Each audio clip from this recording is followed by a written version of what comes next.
법우님들, 보살님들, 오늘 하루는 어떻게 지내고 계십니까? 요즘 세상을 살아가다 보면 정말 어디에서 마음을 기댈 곳을 찾기 어렵습니다. 아침에 눈을 뜨면 또 하루를 견뎌내야 한다는 생각이 들고, 밤이 되면 내일은 또 어떤 일이 벌어질지 두려워서 잠 못 이루는 분들이 얼마나 많습니까? 병원에서 나쁜 소식을 들었을 때, 갑자기 직장을 잃게 되었을 때, 가족 간에 갈등이 생겼을 때, 경제적으로 어려워졌을 때, 그런 순간들에 우리는 과연 어디로 가서 마음을 위탁해야 할까요? 세상 사람들은 각자 나름의 피난처를 찾고 있습니다. 어떤 분들은 돈을 많이 벌면 안전할 거라고 생각해서 밤낮 없이 일에만 매달립니다.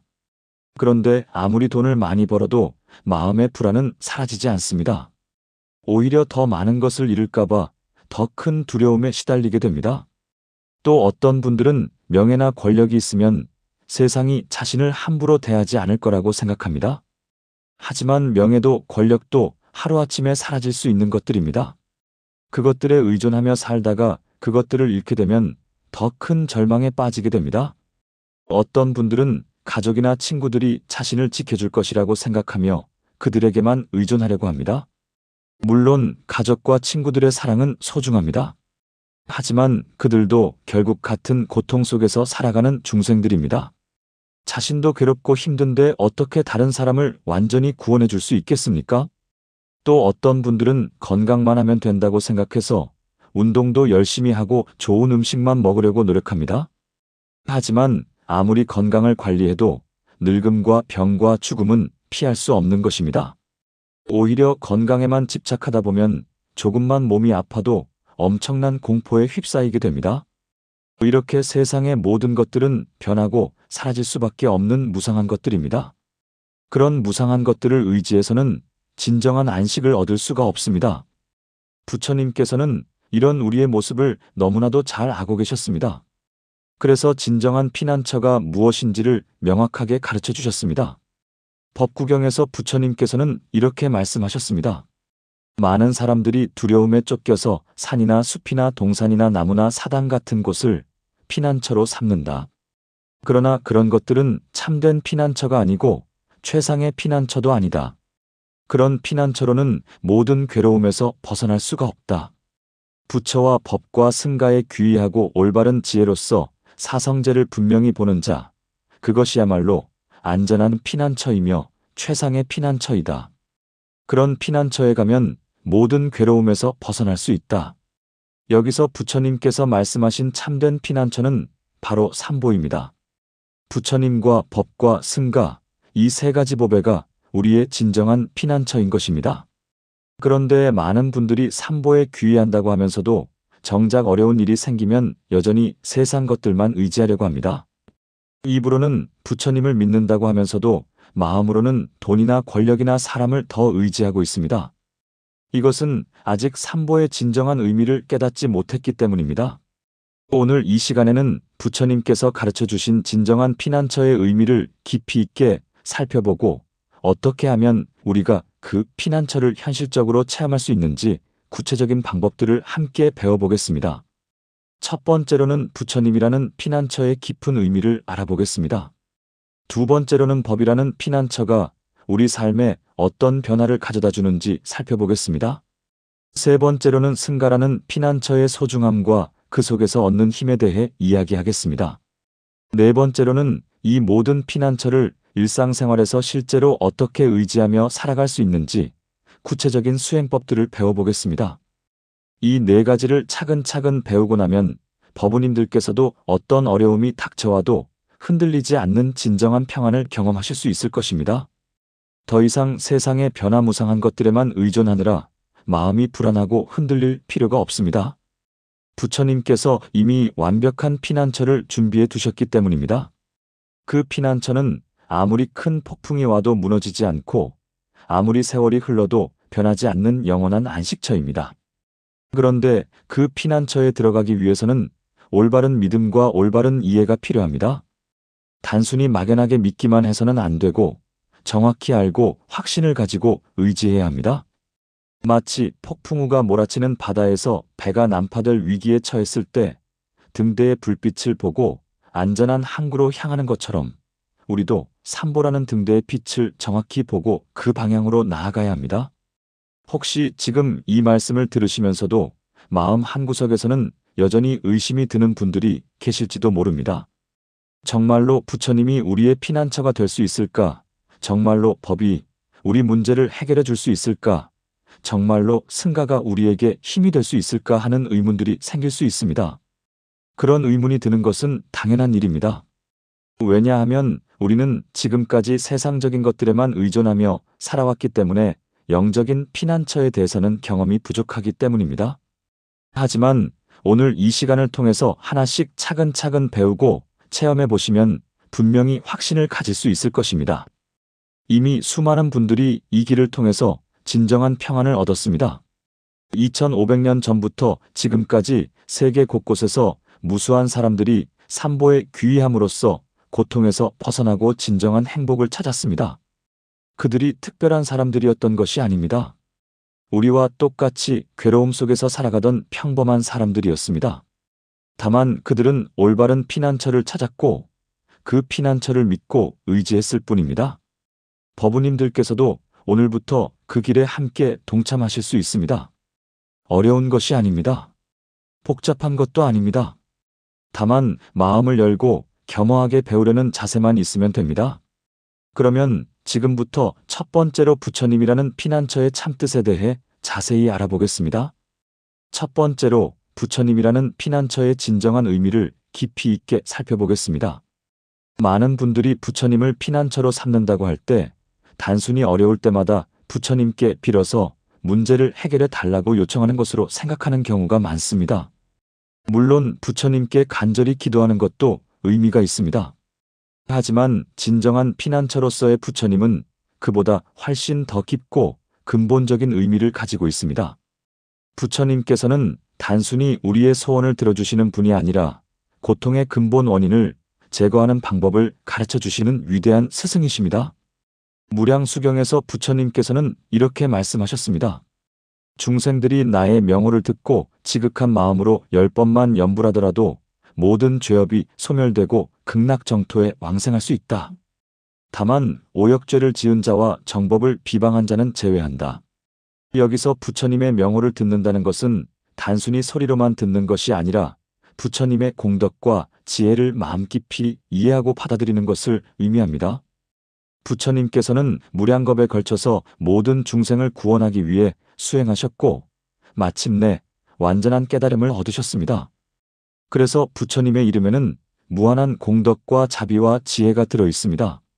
우리가 진심으로 부처님을 피난처로 삼는다는 것은 바로 그 무한한 공덕과 자비와 지혜의 힘에 의지한다는 뜻입니다.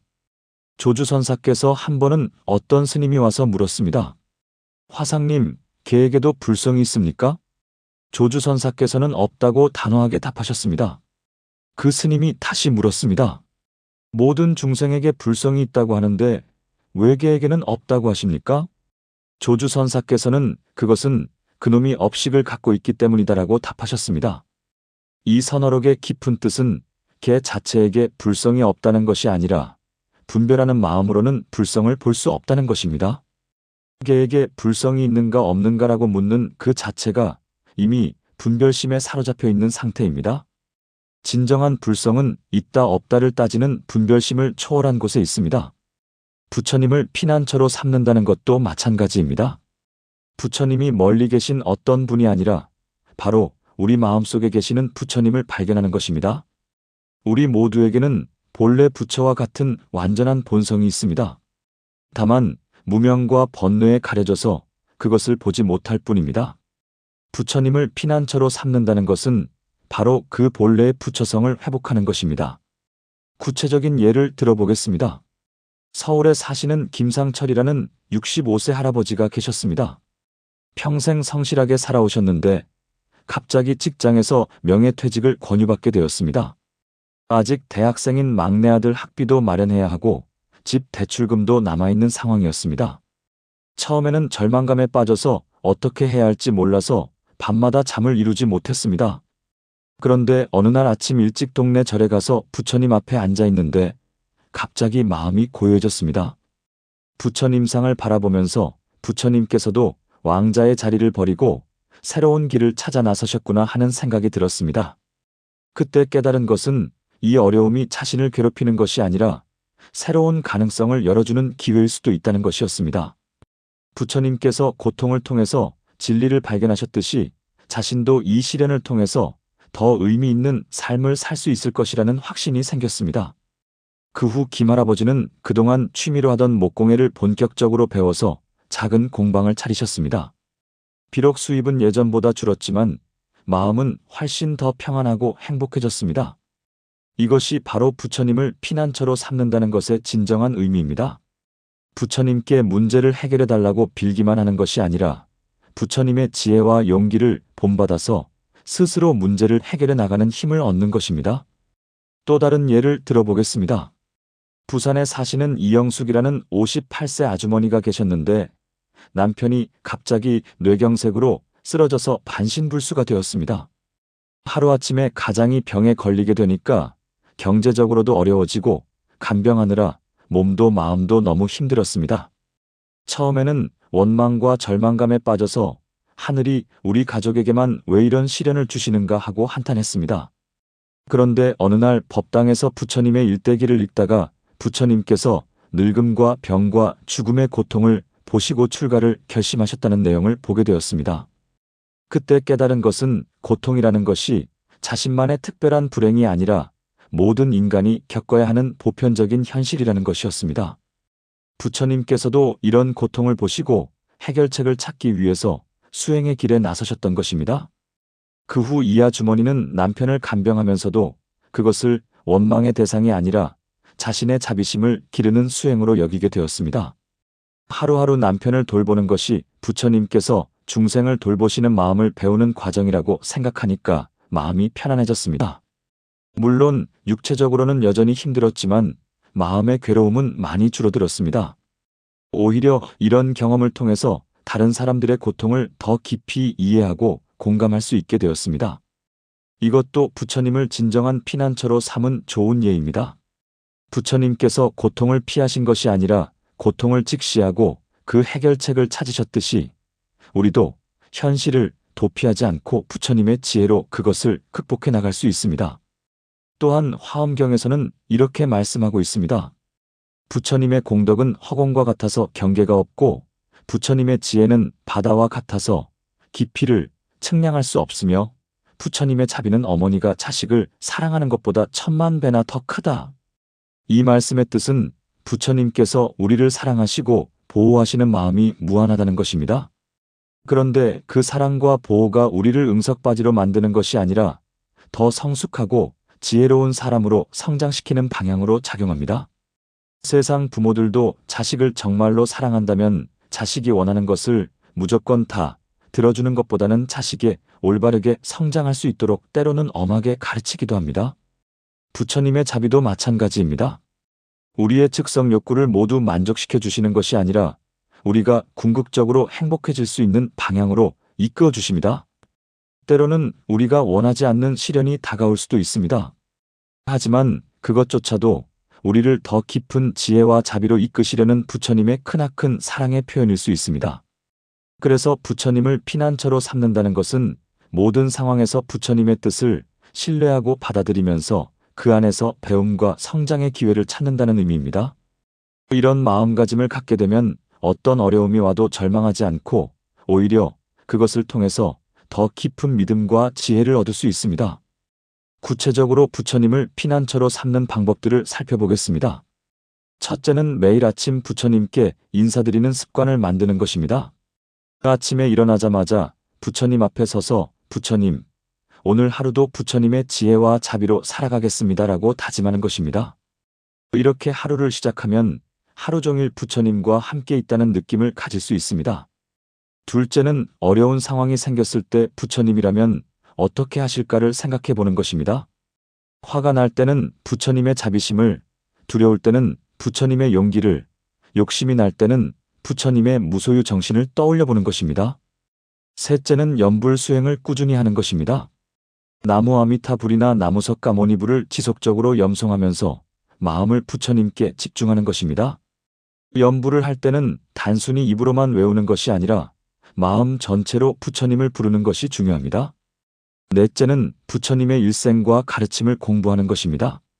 부처님께서 어떻게 사셨는지, 어떤 말씀을 하셨는지를 배우면 부처님을 더 깊이 이해할 수 있고 더 가까이 느낄 수 있습니다. 다섯째는 다른 사람들에게 자비심을 베푸는 것입니다. 부처님께서 모든 중생을 사랑하셨듯이 우리도 주변 사람들을 사랑하고 도와주려고 노력하는 것입니다. 이렇게 실천하다 보면 부처님의 마음이 점점 우리 마음이 되어갑니다.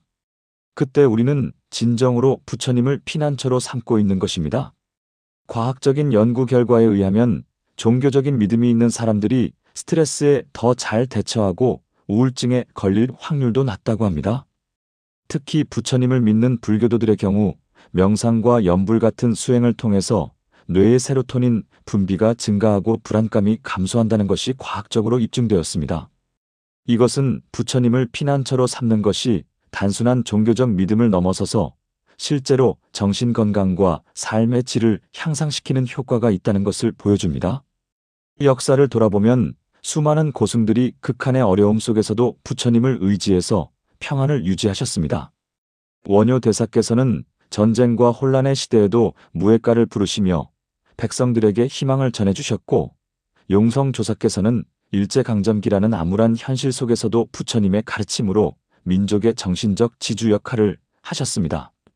이분들이 특별한 초능력을 가지고 계셨던 것이 아닙니다. 다만 부처님을 진정한 피난처로 삼고 절대적으로 신뢰했기 때문에 어떤 시련도 극복할 수 있었던 것입니다. 현대에도 많은 분들이 부처님을 피난처로 삼아서 인생의 큰 변화를 경험하고 계십니다. 암에 걸렸던 분이 부처님께 의지하면서 병을 극복하고 오히려 더 의미 있는 삶을 살게 된 경우도 있고, 사업 실패로 절망에 빠졌던 분이 부처님의 가르침을 통해서 새로운 인생을 개척한 경우도 많습니다. 이분들의 공통점은 부처님을 단순히 소원을 들어주시는 분으로만 여기지 않고 삶의 근본적인 방향을 제시해 주시는 진정한 스승으로 모신다는 것입니다. 부처님을 피난처로 삼을 때 주의할 점도 있습니다. 첫째는 의존적이 되어서는 안 된다는 것입니다. 부처님께서는 우리가 스스로 깨달을 수 있도록 도와주시는 분이지 우리 대신 모든 것을 해결해 주시는 분이 아닙니다. 둘째는 맹신에 빠져서는 안 된다는 것입니다. 부처님의 가르침을 맹목적으로 받아들이는 것이 아니라 스스로 체험하고 확인해서 진정한 확신을 가져야 합니다. 셋째는 다른 종교나 다른 사람들을 배타적으로 대해서는 안 된다는 것입니다. 부처님께서는 자비와 포용의 가르침을 주셨기 때문에 우리도 모든 존재를 사랑하는 마음을 가져야 합니다. 이렇게 올바른 마음으로 부처님을 피난처로 삼으면 삶의 모든 영역에서 긍정적인 변화를 경험할 수 있습니다. 두려움이 용기로 바뀌고 절망이 희망으로 바뀌며 외로움이 평안으로 바뀝니다. 무엇보다도 죽음에 대한 두려움마저도 사라지게 됩니다. 왜냐하면 부처님과 함께 있으면 죽음조차도 새로운 시작일 뿐이라는 것을 알 수 있기 때문입니다. 그러니까 법우님들께서도 오늘부터 부처님을 진정한 피난처로 모시시기 바랍니다. 세상의 모든 것이 변하고 사라져도 부처님만큼은 영원히 우리와 함께 계십니다.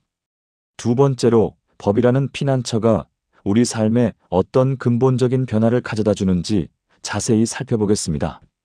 많은 분들이 불교에서 말하는 법이 무엇인지 정확히 모르는 경우가 많습니다. 어떤 분들은 법을 단순히 교리나 규칙 정도로만 생각하기도 합니다. 하지만 부처님께서 말씀하신 법은 그보다 훨씬 더 깊고 근본적인 의미를 가지고 있습니다. 법은 우주의 근본 원리이자 모든 존재가 따라야 할 올바른 질서입니다. 동시에 고통에서 벗어나는 구체적인 방법이기도 합니다.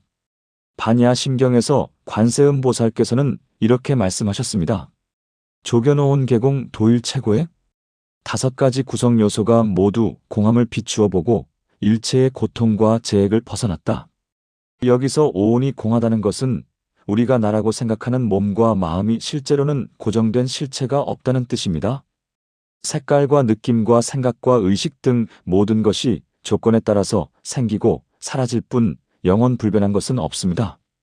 이것을 제대로 깨달으면 집착에서 벗어날 수 있고 집착에서 벗어나면 고통도 사라집니다. 이런 깨달음의 원리가 바로 법입니다. 그런데 이 법을 단순히 머리로만 이해해서는 안 됩니다. 실제 생활에서 체험하고 적용해야 진정한 피난처가 될 수 있습니다. 임재선사께서 제자들에게 말씀하셨습니다. 너희들이 지금 법을 듣고 있는 그놈이 누구냐? 홀로 서서 분명하고 생생하게 앞에 있는 그놈 말이다. 이놈은 형태도 없고 모양도 없으며 뿌리도 없고 근거도 없다. 생동감 넘치지만 붙잡을 곳이 없다. 응하면 나타나지만 집어넣을 곳도 없다. 이 선어록의 의미는 진정한 법이 우리 밖에 있는 것이 아니라 바로 지금 여기서 법을 듣고 있는 우리 자신의 본래 마음이라는 것입니다. 그 마음은 생각으로 붙잡을 수도 없고 말로 표현할 수도 없지만 분명히 존재하고 있습니다. 바로 그것이 부처님과 다르지 않은 우리의 진정한 본성입니다. 이것을 깨달으면 더 이상 밖에서 구원을 찾지 않아도 됩니다. 구체적인 예를 들어서 설명해 보겠습니다. 대구에 사시는 박정호라는 45세 직장인이 있었습니다. 회사에서 승진해서 밀려나고 동료들과의 관계도 좋지 않아서 매일 스트레스에 시달렸습니다. 집에 와서도 아내와 자주 다투고 아이들과도 소통이 잘 되지 않았습니다. 그래서 술을 자주 마시게 되었고 건강도 나빠지고 있었습니다. 그런데 어느 날 절에서 법회를 듣게 되었는데 스님께서 모든 괴로움은 내가 만들어낸다는 말씀을 하셨습니다. 처음에는 이해가 되지 않았습니다. 자신이 괴로운 것은 회사 상사가 자신을 미워해서이고 아내가 자신을 이해해주지 않아서이며 아이들이 말을 안 들어서라고 생각했기 때문입니다. 하지만 며칠 동안 곰곰이 생각해보니 정말로 자신이 모든 상황을 부정적으로 해석하고 있다는 것을 깨달았습니다. 상사가 자신에게 업무를 주면 또 나만 괴롭히려고 한다고 생각하고 아내가 조금만 언성을 높여도 나를 무시한다고 받아들였습니다. 사실 상사는 그냥 업무를 분배한 것일 뿐이고 아내도 그냥 피곤해서 그런 것일 수도 있는데 자신이 모든 것을 악의적으로 해석하고 있었던 것입니다. 이것을 깨닫고 나서부터는 같은 상황이라도 다르게 받아들이려고 노력했습니다. 상사가 업무를 주면 나를 신뢰해서 맡기는구나라고 생각하고 아내가 화를 내면 요즘 많이 피곤하구나라고 이해하려고 했습니다. 그랬더니 신기하게도 주변 상황들이 점점 좋아지기 시작했습니다. 상사도 자신에게 더 좋은 기회를 주기 시작했고 아내와의 관계도 많이 개선되었습니다. 이것이 바로 법을 피난처로 삼는다는 것의 구체적인 예입니다. 외부 상황을 바꾸려고 노력하는 것이 아니라 그 상황을 받아들이는 자신의 마음을 법에 따라서 바꾸는 것입니다. 또 다른 예를 살펴보겠습니다. 광주에 사시는 최미영이라는 52세 주부가 있었는데 시어머니와의 관계 때문에 20년 동안 고생하고 있었습니다.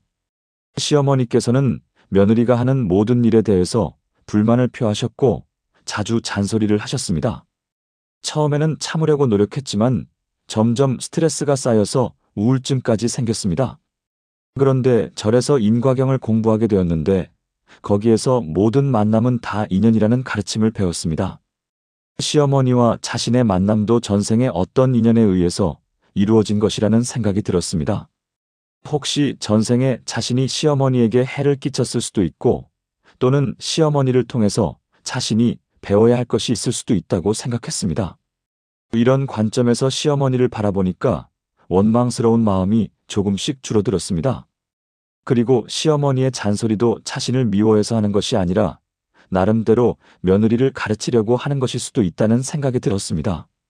혹은 시어머니 자신도 젊었을 때 시어머니에게 시달렸던 경험이 있어서 무의식적으로 그런 패턴을 반복하는 것일 수도 있다고 생각했습니다. 이렇게 시어머니를 이해하려고 노력하니까 마음이 훨씬 편해졌습니다. 그리고 실제로도 시어머니께 더 친절하게 대하게 되었고 그러자 시어머니도 점점 부드러워지셨습니다. 이것도 법을 피난처로 삼은 좋은 예입니다. 인과 법칙이라는 법의 원리를 이해하고 적용함으로써 갈등 상황을 해결한 것입니다. 법구경에서 부처님께서는 이렇게 말씀하셨습니다. 원한으로서는 원한이 그치지 않고 오직 원한이 없음으로써만 원한이 그친다. 이것은 영원한 진리이다. 이 말씀은 법의 핵심적인 원리 중 하나입니다. 미움을 미움으로 갚으면 미움만 더 커질 뿐이고 사랑으로 갚아야 미움이 사라진다는 뜻입니다. 이런 원리를 이해하고 실천하면 어떤 갈등 상황에서도 평화로운 해결책을 찾을 수 있습니다. 법을 피난처로 삼는 구체적인 방법들을 살펴보겠습니다.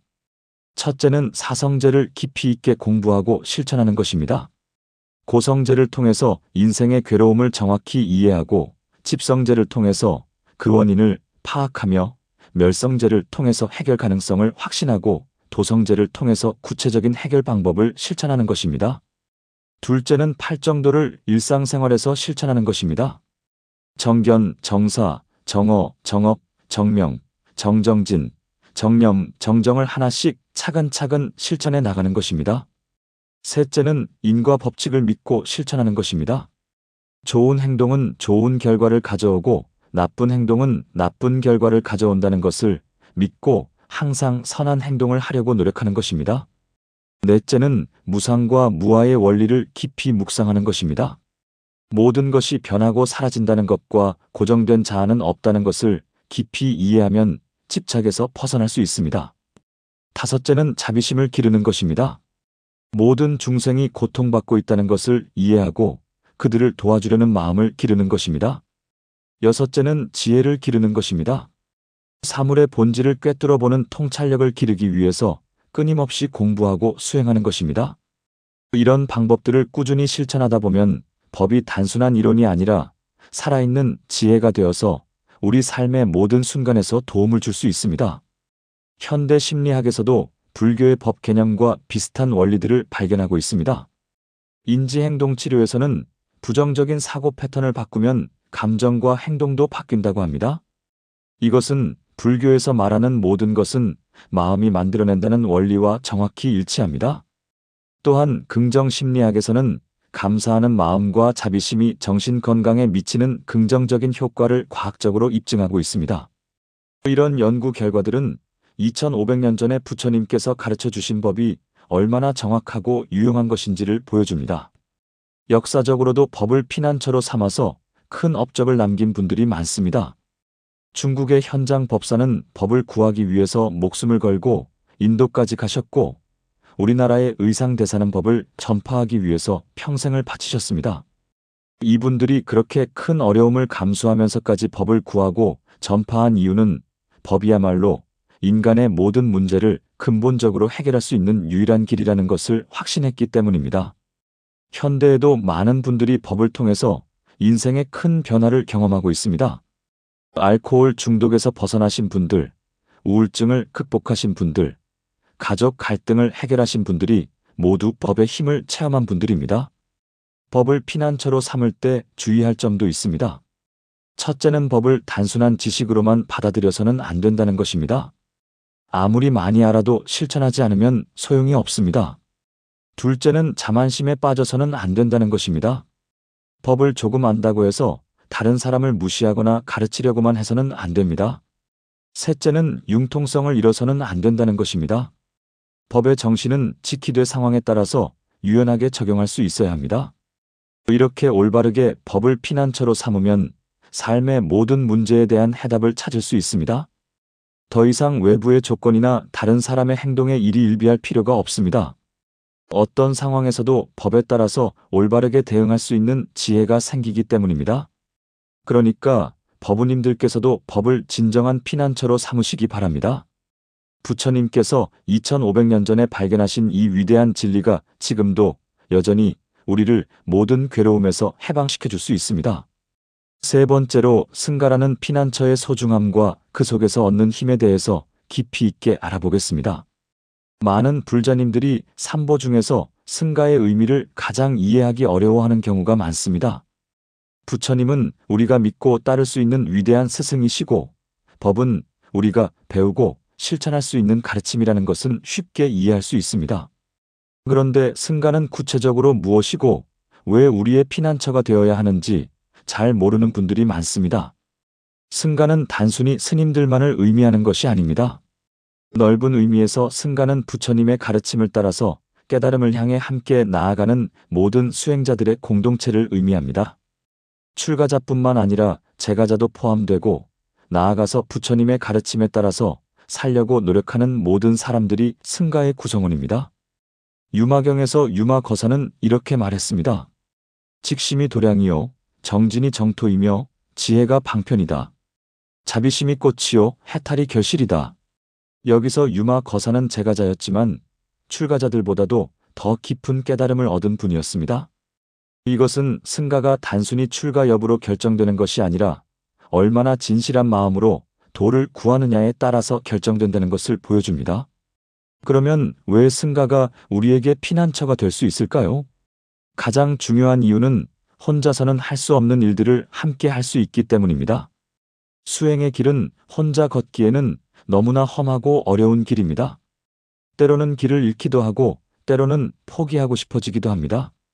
그런 때에 같은 길을 걸어가는 동료들이 있다면 서로 격려하고 도움을 주면서 끝까지 나아갈 수 있습니다. 조계종의 창시자인 육조해능 대사께서 제자들에게 말씀하셨습니다. 법은 세간을 떠나지 않는다. 세간을 떠나서 보리를 구하는 것은 토끼뿔을 찾는 것과 같다. 이 말씀의 뜻은 깨달음이라는 것이 혼자서만 얻는 것이 아니라 사람들과의 관계 속에서 얻어지는 것이라는 의미입니다. 다른 사람들과 함께 생활하면서 자신의 이기심과 아집을 발견하고 그것을 극복해 나가는 것이 진정한 수행입니다. 그래서 승가가 우리에게 꼭 필요한 피난처인 것입니다. 구체적인 예를 통해서 설명해 보겠습니다. 전주에 사시는 김영수라는 38세 공무원이 있었습니다. 몇 년 전부터 불교에 관심을 갖게 되어서 혼자서 불교 서적들을 읽고 명상도 해보고 절에도 다녔습니다. 처음에는 혼자 공부하는 것이 좋았습니다. 아무에게도 방해받지 않고 자신만의 속도로 배워나갈 수 있었기 때문입니다. 그런데 시간이 지나면서 한계를 느끼기 시작했습니다. 책으로만 배우다 보니까 이해가 안 되는 부분들이 많았고 실제로 수행을 할 때도 올바르게 하고 있는 것인지 확신이 서지 않았습니다. 무엇보다도 일상생활에서 화가 나거나 스트레스를 받을 때 불교의 가르침을 어떻게 적용해야 하는지 잘 모르겠었습니다. 그러던 중에 절에서 운영하는 불교대학에 참가하게 되었습니다. 거기서 비슷한 관심을 가진 사람들을 만나게 되었고 함께 공부하고 토론하면서 많은 것을 배울 수 있었습니다. 특히 다른 사람들의 경험담을 들으면서 자신이 겪는 어려움들이 특별한 것이 아니라 누구나 겪는 과정이라는 것을 알 수 있었습니다. 어떤 분은 화내지 않는 방법을 나누어 주었고 어떤 분은 가족 갈등을 해결한 경험을 들려주었으며 어떤 분은 직장에서 스트레스를 받지 않는 비법을 알려주었습니다. 이렇게 서로의 경험을 나누다 보니까 혼자서는 절대 배울 수 없는 소중한 지혜들을 얻을 수 있었습니다. 또한 함께 공부하는 사람들이 있으니까 게으름을 피우기 어려워졌습니다. 혼자 있을 때는 며칠씩 책을 안 읽어도 아무도 모르지만 함께 공부하는 모임에 나가면 자연스럽게 준비를 하게 되고 꾸준히 공부하게 되었습니다. 무엇보다도 어려운 일이 생겼을 때 조언을 구할 수 있는 사람들이 있다는 것이 큰 힘이 되었습니다. 이것이 바로 승가를 피난처로 삼는다는 것의 구체적인 의미입니다. 또 다른 예를 살펴보겠습니다. 인천에 사시는 이정이라는 44세 주부가 있었는데 남편의 사업 실패로 인해서 경제적으로 매우 어려운 상황에 처했습니다. 집도 팔아야 했고 아이들을 사립학교에서 공립학교로 전학시켜야 했습니다. 주변 사람들의 시선도 부담스러웠고 미래에 대한 불안감도 컸습니다. 혼자서는 도저히 이 상황을 견딜 수 없을 것 같았습니다. 그런데 다행히 몇 년 전부터 다니던 절에서 알게 된 불교 신도들이 큰 힘이 되어 주었습니다. 직접적으로 경제적 도움을 준 것은 아니지만 정신적으로 지지해주고 격려해 주었습니다. 특히 비슷한 어려움을 겪었던 분들의 경험담을 들으면서 나만 이런 시련을 겪는 것이 아니구나, 이것도 지나갈 것이다라는 희망을 가질 수 있었습니다. 또한 절에서 봉사활동을 하면서 자신보다 더 어려운 상황에 있는 사람들을 도와주다 보니까 자신의 문제가 상대적으로 작게 느껴지기도 했습니다. 무엇보다도 법회에서 다른 사람들과 함께 염불하고 기도하는 시간이 마음의 평안을 가져다 주었습니다. 혼자서 집에 있으면 자꾸 부정적인 생각들이 떠올랐지만 다른 사람들과 함께 있으면 긍정적인 에너지를 받을 수 있었습니다. 결국 몇 년의 어려움을 겪은 후에 상황이 많이 나아졌는데 나중에 돌이켜보니까 그 시간들이 오히려 자신을 더 성숙하게 만들어준 소중한 경험이었다고 생각하게 되었습니다. 이것도 승가의 힘을 보여주는 좋은 예입니다. 개인적인 어려움을 공동체의 지혜와 사랑으로 극복한 것입니다. 승가의 힘은 여러 가지 형태로 나타납니다. 첫째는 지혜의 전수입니다. 오랫동안 수행해온 선배들의 경험과 지혜를 후배들이 물려받을 수 있습니다. 이렇게 해서 개인이 혼자서는 수십 년이 걸릴 일도 몇 년 만에 해낼 수 있습니다. 둘째는 상호 격려입니다. 수행의 길에는 반드시 시련과 좌절이 따르는데 그런 때에 동료들의 격려가 큰 힘이 됩니다. 때로는 한마디 조언이 인생을 바꿀 수도 있습니다. 셋째는 견제와 성찰입니다. 혼자서는 자신의 잘못을 발견하기 어렵지만 다른 사람들과 함께 있으면 자연스럽게 자신을 돌아볼 기회가 많아집니다. 넷째는 실천의 기회입니다. 자비심이나 보시심 같은 덕목들은 다른 사람들이 있어야 실천할 수 있습니다. 혼자서는 아무리 마음속으로 자비로우려고 해도 한계가 있습니다. 다섯째는 공동의 목표입니다. 같은 목표를 향해 나아가는 사람들이 있으면 개인의 의지력만으로는 불가능한 큰 일들도 해낼 수 있습니다. 구체적으로 승가를 피난처로 삼는 방법들을 살펴보겠습니다. 첫째는 좋은 도반을 찾는 것입니다. 진실하게 도를 구하는 사람들과 친분을 맺고 서로 격려하며 함께 수행해 나가는 것입니다. 둘째는 정기적으로 법회나 모임에 참석하는 것입니다. 혼자서만 수행하지 말고 다른 사람들과 함께하는 시간을 정기적으로 갖는 것입니다. 셋째는 선배들을 존경하고 배우려는 마음을 갖는 것입니다. 자신보다 먼저 이 길을 걸어온 사람들의 경험을 겸허하게 배우려는 자세가 중요합니다. 넷째는 후배들을 도와주는 것입니다. 자신이 배운 것을 나중에 오는 사람들에게 나누어 주는 것도 중요한 수행입니다. 다섯째는 공동체의 일에 적극적으로 참여하는 것입니다. 절의 행사나 봉사활동에 참여해서 함께 무언가를 만들어가는 경험을 하는 것입니다. 여섯째는 갈등이 생겼을 때 지혜롭게 해결하는 것입니다. 사람들이 모이면 갈등이 생기기 마련인데 그런 갈등을 부처님의 가르침에 따라서 평화롭게 해결하는 것도 중요한 수행입니다. 현대 사회에서는 개인주의가 강해져서 많은 사람들이 외로움과 소외감을 느끼고 있습니다. 특히 핵가족화가 진행되면서 어려울 때 의지할 수 있는 사람들이 줄어들고 있습니다. 이런 상황에서 승가는 새로운 형태의 가족 같은 역할을 할 수 있습니다. 혈연으로 맺어진 가족을 넘어서서 같은 뜻을 가진 사람들끼리 서로 보살피고 돌봐주는 공동체를 만들 수 있습니다. 실제로 많은 연구 결과들이 사회적 지지가 정신 건강과 신체 건강에 미치는 긍정적인 영향을 보여주고 있습니다. 특히 종교적 공동체에 참여하는 사람들이 그렇지 않은 사람들보다 우울증, 불안감, 외로움 등이 적다는 것이 과학적으로 입증되었습니다. 역사적으로도 승가는 많은 사람들에게 피난처 역할을 해왔습니다. 고려시대와 조선시대에는 절이 단순한 종교시설이 아니라 교육, 의료, 사회복지 등을 담당하는 종합적인 공동체 역할을 했습니다. 특히 전쟁이나 자연재해 같은 위기 상황에서는 절과 승가가 백성들의 마지막 피난처가 되어주었습니다. 현대에도 많은 절들이 사회복지 활동을 활발히 하고 있습니다. 노인복지, 아동복지, 장애인복지 등의 영역에서 승가는 사회의 그늘진 곳을 돌보는 역할을 하고 있습니다. 이런 활동들을 통해서 승가는 단순한 종교 집단을 넘어서서 사회 전체의 피난처 역할을 하고 있습니다. 승가를 피난처로 삼을 때 주의할 점도 있습니다. 첫째는 의존적이 되어서는 안 된다는 것입니다. 승가는 서로 도움을 주고받는 곳이지 일방적으로 도움만 받는 곳이 아닙니다. 둘째는 배타적이 되어서는 안 된다는 것입니다. 우리 공동체만이 옳다고 생각해서 다른 종교나 다른 사람들을 무시해서는 안 됩니다. 셋째는 맹종에 빠져서는 안 된다는 것입니다. 공동체의 결정이라고 해서 무조건 따르는 것이 아니라 항상 비판적 사고를 유지해야 합니다. 넷째는 개인성을 잃어서는 안 된다는 것입니다. 공동체에 소속되어 있으면서도 자신만의 독특한 개성과 능력을 발전시켜 나가야 합니다. 이렇게 올바른 마음으로 승가를 피난처로 삼으면 혼자서는 불가능한 많은 것들을 이룰 수 있습니다. 개인의 깨달음도 더 빠르고 깊어질 수 있고 사회에 기여할 수 있는 능력도 커집니다.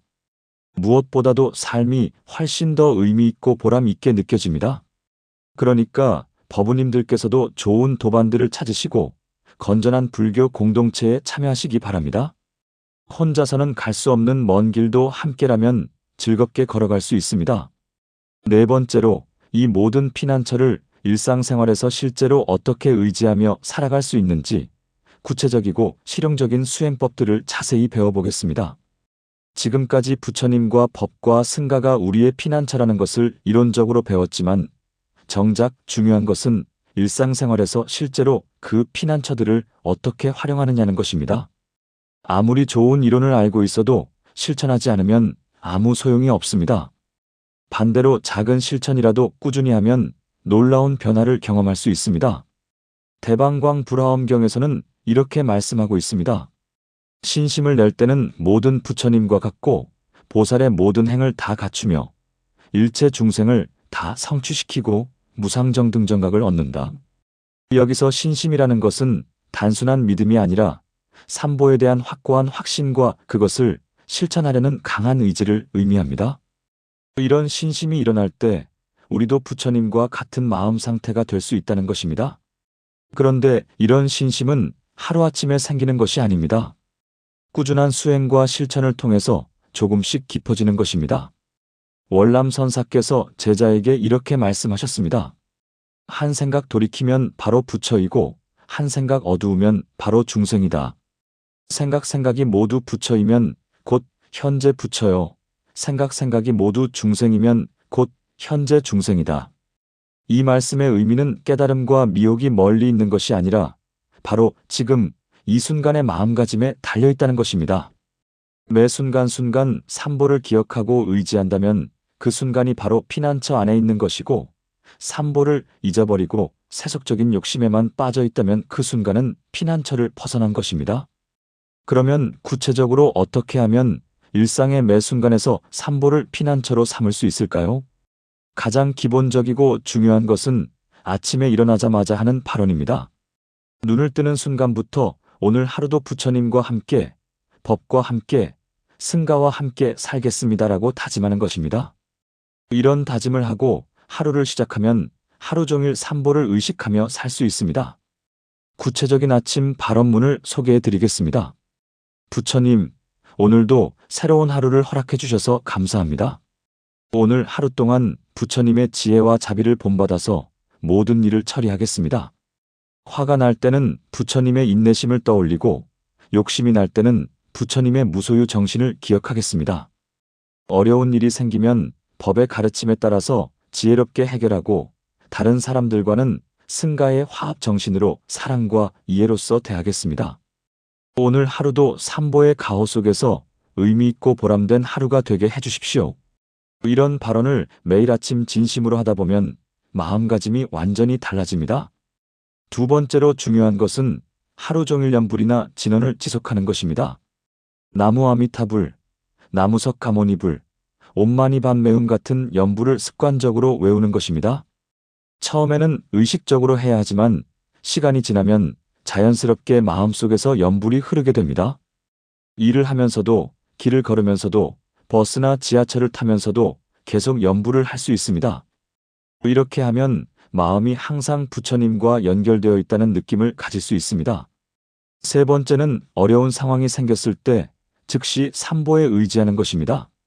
예를 들어서 누군가가 자신에게 화를 낸다면 즉시 부처님, 저분의 화를 이해할 수 있는 지혜를 주십시오라고 마음속으로 기도하는 것입니다. 경제적으로 어려운 일이 생기면 부처님, 이 시련을 통해서 무엇을 배우라고 하시는 것인지 깨닫게 해주십시오라고 기도하는 것입니다. 이렇게 하면 즉흥적으로 화를 내거나 절망하지 않고 한 번 더 생각할 수 있는 여유가 생깁니다. 네 번째는 일과 중간중간에 잠시씩 멈춰서 마음을 점검하는 것입니다. 지금 내 마음 상태는 어떠한가? 부처님의 가르침에 맞게 살고 있는가? 혹시 욕심이나 화나 어리석음에 빠져 있지는 않은가? 를 스스로 돌아보는 것입니다. 이런 자기 점검을 하루에 몇 번씩 하다 보면 자신의 마음을 객관적으로 바라볼 수 있는 능력이 생깁니다. 다섯 번째는 저녁에 하루를 정리하는 회양입니다. 하루 동안 있었던 일들을 돌아보면서 잘한 일은 모든 중생들과 함께 나누고 잘못한 일은 진심으로 참회하는 것입니다. 오늘 제가 지은 선한 공덕이 있다면 모든 중생들과 함께 나누겠습니다. 잘못한 일이 있다면 진심으로 참회하고 내일은 더 잘하겠습니다. 이런 회향을 매일 저녁하다 보면 하루하루가 더욱 의미 있게 느껴지고 점점 발전해 나가는 자신을 발견할 수 있습니다. 구체적인 실천 사례를 들어보겠습니다. 서울에 사시는 박주희라는 42세 직장 여성이 있었습니다. 회사에서 팀장을 맡고 있었는데 업무 스트레스가 심하고 상사와 부하 직원들 사이에서 조율하느라 매일 피곤했습니다. 집에 가면 중학생인 아들과 초등학생인 딸의 교육 문제로 남편과 자주 의견이 충돌했습니다. 시어머니는 자주 잔소리를 하셨고 친정어머니는 건강이 안 좋아서 신경이 쓰였습니다. 이런 복잡한 상황 속에서 매일 지쳐가고 있었습니다. 그런데 절에서 삼보에 귀의하는 법을 배우고 나서 일상생활 방식을 완전히 바꾸었습니다. 먼저 매일 아침 6시에 일어나서 15분 동안 부처님께 예배하고 발언하는 시간을 가졌습니다. 출근하는 지하철 안에서는 나무아미타불을 지속적으로 염송했습니다. 회사에서 어려운 일이 생기거나 사람들과 갈등이 생기면 즉시 부처님께서라면 어떻게 하실까를 생각해 보았습니다. 점심시간에는 회사 근처 작은 사찰에 가서 잠시 명상하는 시간을 가졌습니다. 집에 돌아가서는 가족들에게 화를 내기 전에 한 번 더 생각해보고 자비심을 가지려고 노력했습니다. 저녁에는 하루를 돌아보면서 회향하는 시간을 가졌습니다. 이런 생활을 몇 달 계속하니까 놀라운 변화가 일어났습니다. 우선 마음이 훨씬 평안해졌습니다. 예전에는 작은 일에도 쉽게 화가 났는데 이제는 웬만한 일에는 동요하지 않게 되었습니다. 회사에서도 동료들과의 관계가 좋아졌고 업무 효율성도 향상되었습니다. 집에서도 가족들과의 갈등이 많이 줄어들었습니다. 무엇보다도 삶 자체가 훨씬 더 의미 있고 보람되게 느껴졌습니다. 이것이 바로 삼보를 일상생활의 피난처로 삼는다는 것의 구체적인 예입니다. 또 다른 사례를 살펴보겠습니다. 부산에 사시는 김동철이라는 55세 자영업자가 있었습니다. 작은 식당을 운영하고 있었는데 코로나19로 인해서 손님이 크게 줄어들었습니다. 임대료와 인건비는 계속 나가는데 수입은 절반 이하로 줄어들어서 매일 적자였습니다. 대출을 받아서 버텨보려고 했지만 한계가 있었습니다. 가족들은 식당을 접고 다른 일을 찾아보라고 권했지만 20년 동안 해온 일을 그만두기가 쉽지 않았습니다. 스트레스 때문에 잠도 제대로 오지 않고 술을 마시는 양도 늘어났습니다. 그런데 단골 손님 중 한 분이 절에서 하는 법회에 같이 가자고 제안했습니다. 처음에는 시간도 없고 관심도 없어서 거절했지만 워낙 권하셔서 한번 가보게 되었습니다. 거기서 스님께서 모든 고통은 집착에서 오고 집착을 놓으면 자유로워진다는 법문을 해주셨습니다. 김 사장은 자신이 식당에 너무 집착하고 있다는 것을 깨달았습니다. 그동안 식당이 잘 되어야만 행복할 수 있다고 생각했는데 그것 때문에 오히려 더 고통스러워했던 것입니다. 그날부터 매일 아침 부처님께 오늘도 최선을 다하겠지만 결과는 부처님께 맡기겠습니다라고 기도했습니다. 식당 일을 할 때도 단순히 돈을 벌기 위한 수단으로 생각하지 않고 손님들에게 맛있는 음식을 대접하는 보시 행으로 생각하려고 노력했습니다. 어려운 상황이지만 절망하지 않고 이것도 부처님께서 자신을 시험하시는 과정이라고 받아들였습니다. 몇 달 후에는 실제로 상황이 조금씩 나아지기 시작했습니다. 단골 손님들이 더 자주 오기 시작했고 새로운 손님들도 늘어났습니다. 하지만 더 중요한 것은 김 사장의 마음이 변했다는 것입니다. 예전에는 하루 매출이 얼마인지에 따라서 기분이 좋아지기도 하고 나빠지기도 했는데 이제는 매출과 상관없이 마음이 평안했습니다. 손님이 적어도 오늘은 여유롭게 쉴 수 있구나라고 생각하고 손님이 많아도 많은 분들을 대접할 수 있어서 감사하다라고 생각했습니다. 이것도 삼보를 피난처로 삼아서 일상생활을 완전히 바꾼 좋은 예입니다. 이런 실천을 위해서는 구체적인 일과표를 만드는 것이 도움이 됩니다. 다음과 같은 일과표를 제안해 드립니다. 새벽 5시 30분 기상 후 세면, 새벽 5시 45분 부처님께 예배 및 발언 15분, 새벽 6시 아침 독경 또는 명상 30분, 새벽 6시 30분 아침 준비 및 식사. 오전 8시 출근 이동 중 염불. 오전 9시 - 오후 6시 직장 업무 틈틈이 마음 점검. 오후 12시 점심 식사 후 잠시 명상 10분. 오후 6시 퇴근 이동 중 염불. 오후 7시 저녁 식사 및 가족과의 시간. 오후 9시 하루 회양 및 참회 15분. 오후 9시 15분 불교 서적 읽기 30분. 오후 10시 취침 전 감사 기도. 오후 10시 30분 취침. 이런 일과를 완벽하게 지킬 필요는 없지만 가능한 한 규칙적으로 하려고 노력하는 것이 중요합니다. 특히 아침 발언과 저녁 회양은 꼭 하시기를 권합니다. 또한 각자의 생활 패턴에 맞게 시간을 조정하셔도 됩니다. 중요한 것은 일상생활 속에서 꾸준히 삼보를 의식하고 의지하는 습관을 만드는 것입니다. 현대 심리학의 연구 결과에 의하면 새로운 습관이 완전히 자리 잡기까지는 평균 66일이 걸린다고 합니다. 처음 2-3주는 의식적으로 노력해야 하지만 한 달 정도 지나면 조금씩 자연스러워지고 2달 정도 지나면 습관이 됩니다. 그러니까 처음에 어렵다고 포기하지 마시고 최소한 2달은 꾸준히 해보시기 바랍니다. 일상생활에서 삼보에 의지하는 실천 방법들을 좀 더 구체적으로 정리해 드리겠습니다. 부처님을 의지하는 방법. 매 순간 부처님을 생각하고 부처님이라면 어떻게 행동하실지 고민하며 염불을 지속하고 부처님의 일생과 가르침을 자주 되새기기. 법을 의지하는 방법. 경전을 꾸준히 공부하고 사성제와 팔정도를 실생활에 적용하며 인과 법칙을 믿고 실천하고 무상과 무아의 진리를 깊이 묵상하기. 승가를 의지하는 방법. 좋은 도반들과 꾸준히 교류하고 정기적으로 법회에 참석하며 봉사활동에 적극 참여하고 다른 사람들과 법을 나누며 함께 수행하기. 이 모든 실천들은 서로 연결되어 있습니다. 부처님을 생각하면 자연스럽게 법이 떠오르고 법을 실천하면 승가의 소중함을 알게 되며 승가와 함께하면 부처님을 더 깊이 이해할 수 있습니다. 마지막으로 가장 중요한 것은 꾸준함입니다. 하루에 1시간 집중적으로 하는 것보다는 하루에 10분이라도 매일 꾸준히 하는 것이 훨씬 더 효과적입니다.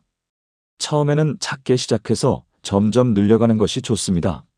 무리하게 완벽하려고 하지 마시고 자신의 현실에 맞게 조금씩 실천해 나가시기 바랍니다. 이렇게 일상생활에서 삼보를 피난처로 삼아서 살아가다 보면 어느 순간 삶 전체가 완전히 바뀌어 있는 것을 발견하게 될 것입니다. 마지막으로 오늘 배운 4가지 내용을 다시 한번 정리하면서 마무리하겠습니다. 첫째로 우리는 부처님이 진정한 피난처라는 것을 배웠습니다. 부처님은 단순히 소원을 들어주시는 분이 아니라 고통의 근본 원인을 제거하는 방법을 가르쳐 주시는 위대한 스승이십니다. 우리가 부처님을 피난처로 삼는다는 것은 부처님의 무한한 지혜와 자비에 의지하면서 동시에 우리 마음속에 있는 본래의 부처성을 발견해 나가는 것입니다. 둘째로 우리는 법이 우리 삶을 근본적으로 변화시키는 피난처라는 것을 배웠습니다. 법은 우주의 근본 원리이자 고통에서 벗어나는 구체적인 방법입니다. 사성제, 팔정도, 인과 법칙, 무상과 무아의 진리 등을 깊이 이해하고 실천하면 외부 상황에 흔들리지 않는 내면의 평안을 얻을 수 있습니다. 셋째로 우리는 승가가 혼자서는 불가능한 것들을 가능하게 해주는 소중한 피난처라는 것을 배웠습니다. 같은 길을 걸어가는 도반들과 함께하면서 서로 격려하고 도움을 주고받으며 지혜를 나누어 가는 것이 수행의 중요한 부분입니다. 넷째로 우리는 이 모든 피난처들을 일상생활에서 실제로 활용하는 구체적인 방법들을 배웠습니다. 아침 발언, 지속적인 염불, 수시로 하는 마음 점검, 저녁 회양 등을 통해서 하루 종일 삼보와 함께 살아갈 수 있습니다. 이 모든 가르침들은 2500년 전 부처님께서 직접 경험하시고 확인하신 진리들입니다. 그리고 그 후로 지금까지 수많은 사람들이 이 길을 통해서 진정한 평안과 행복을 찾았습니다. 법우님들께서도 오늘 배운 이 가르침들을 실제 생활에서 실천해 보시기 바랍니다. 처음에는 어색하고 어려울 수도 있지만 꾸준히 하다 보면 반드시 놀라운 변화를 경험하실 수 있을 것입니다. 더 이상 세상의 변화무상한 것들에만 의존하면서 불안해하지 마십시오. 부처님께서는 이미 완벽한 피난처를 준비해 두셨습니다. 그 피난처는 아무리 큰 폭풍이 와도 무너지지 않고 아무리 세월이 흘러도 변하지 않는 영원한 안식처입니다. 혹시 아직도 의심이나 두려움이 있으시더라도 걱정하지 마십시오. 그런 마음이 드는 것도 자연스러운 일입니다. 다만 작은 것부터 시작해서 조금씩 체험해 보시면 점점 확신이 생길 것입니다. 한 번에 완벽해지려고 하지 마시고 하루에 조금씩 한 걸음씩 나아가시면 됩니다. 부처님의 자비는 무한하시고 법의 효력은 확실하며 승가의 사랑은 따뜻합니다. 이 세 가지 보배가 항상 법부님들과 함께하면서 모든 어려움을 극복할 수 있는 힘을 주실 것입니다. 오늘 이 말씀을 들으신 것도 다 부처님의 인도하심입니다. 이제부터 법부님들의 인생이 완전히 새로워질 것입니다. 삼보의 크나큰 은혜에 감사드리며 오늘 이 자리에 함께 해주신 모든 법부님들께도 감사드립니다. 이 공덕이 법계의 모든 중생들에게 회양되어서 모든 존재가 고통에서 벗어나고 진정한 행복을 얻을 수 있기를 간절히 기원합니다. 부처님의 자비와 가호가 항상 법부님들과 함께 하시기를 발언합니다. 나무 아미타불 관세음보살입니다.